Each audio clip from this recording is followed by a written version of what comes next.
जमाखोरों को फायदा होगा इससे, योगेंद्र यादव जी? अंजना जी, मैं समझता हूँ कम से कम आज के दिन तो ये तर्क जो पिछले 2 महीने से चले आ रहे थे वो बंद हो जाने चाहिए कि किसानों के हित में है। उस दिन जबकि हजारों किसान सर्दी में पानी की बौछार झेलते हुए, तमाम बैरियर को तोड़ते हुए, तमाम दुख तकलीफ सहते हुए दिल्ली के दरवाजे तक आए हैं। कम से कम आज ऐसा सोचना कि नहीं भाई बेवकूफ है, इन्हें पता नहीं कि क्यों आए हैं यहाँ पे, वो शायद उचित ना। ये वो कानून है जो किसी किसान संगठन ने आज तक नहीं मांगे। या बीजेपी के प्रवक्ता है, मैं उनसे 2-3 निवेदन करूं। पहला, आप मुझे उस संगठन का नाम बता दीजिए जिसकी राय करके ये कानून बनाए गए थे, या आप मुझे इस देश के उस एक किसान संगठन का नाम बता दीजिए जो कि इन तीनों कानूनों का समर्थन करता हो, जमीन पे चलने वाला किसान संगठन हो। मैं आपको याद दिला दूं कि आरएसएस का भारतीय किसान संघ भी इसका समर्थन नहीं करता है। दूसरा, आप मुझे ये बता दीजिए कि अगर एमएसपी को कानूनी बनाने का विचार गलत है, तो माननीय नरेंद्र मोदी जी जब वे गुजरात के मुख्यमंत्री होते थे 2011 में, तो उन्होंने चिट्ठी लिखकर प्रधानमंत्री मनमोहन सिंह तब उस जमाने के थे, उनसे ये मांग क्यों की थी कि एमएसपी को कानूनी दर्जा दिया जाए।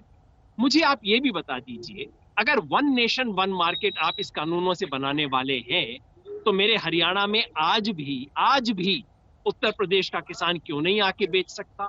राजस्थान का किसान हरियाणा में आता है तो उसके ऊपर क्यों पेनल्टी लगाई जाती है आज भी? अगर आप स्टॉक की लिमिट हटाने वाले हैं, तो आपने आलू और प्याज में पिछले ही महीने स्टॉक की लिमिट क्यों लगा दी थी? कोई नीति तो होगी इस चीज की।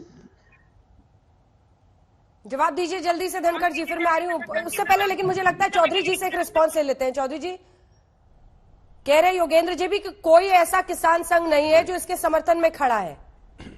हमने सुना आप समर्थन में है कृषि बिल के। योगेंद्र जी पिछले 20 सालों से हर सरकार से मांग की जाती रही है कि आड़तियों के द्वारा देश में किसानों का शोषण किया जाता है।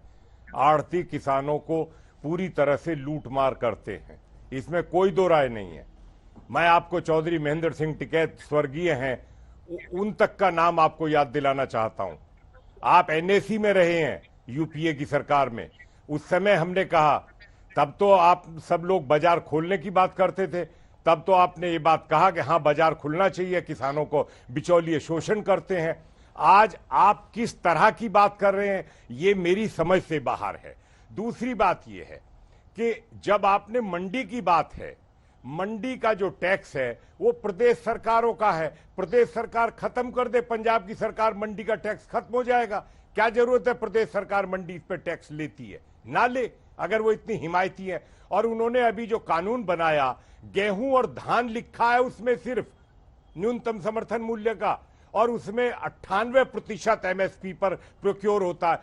खाद्य सुरक्षा कानून के लिए केंद्र सरकार का दायित्व है कि वो एमएसपी पर जैसे खरीद हो रही थी उसको कंटिन्यू करना उसका दायित्व बनता है, कानूनी अधिकार है खाद्य सुरक्षा कानून को, उसको नहीं हो सकता। और तीसरी पॉइंट पे आप आ जाइए, अगर एक चीज का मोनोपोली अभी तक थी, उस मोनोपोली के, मंडी के आड़तियों की मोनोपोली को तोड़ा जाए तो आपको विरोध नहीं करना चाहिए। मेरा आपसे निवेदन है, भगवंत मान जी इसका जवाब दें। अगर 4 बायर होंगे तो उसमें दाम मिलने का, उचित दाम मिलने के ज्यादा चांस है। अभी तक तो मोनोपोली थी, कल तक तो सब लोग कहते थे बिचौलिए चोर हैं, बिचौलिए लूट रहे हैं।